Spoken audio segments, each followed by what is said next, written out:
Так, вот осмотр Toyota RAV4 2.5 на автомате. Ну, богатая комплектация. Электропривод задней крышки багажника. В принципе, по кузову никаких вопросов нет. Единственное, на машине стоял фаркоп. Ну, в принципе, больше тут добавить нечего. Заявленный пробег 40. Ну, скорее всего, пиздеж. Сейчас посмотрим. RAV4, замер компрессии, первый цилиндр. Крути до конца!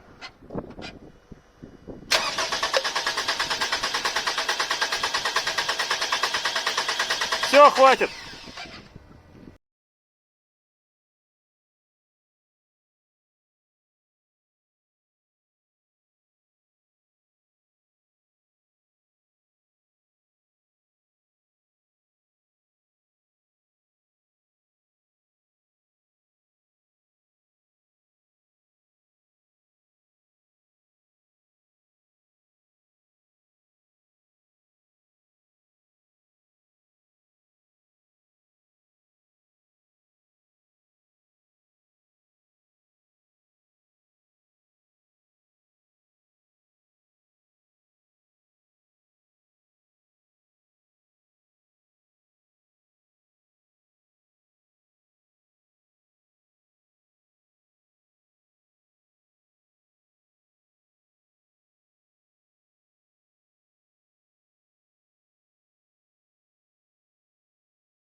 Все, давай, крути.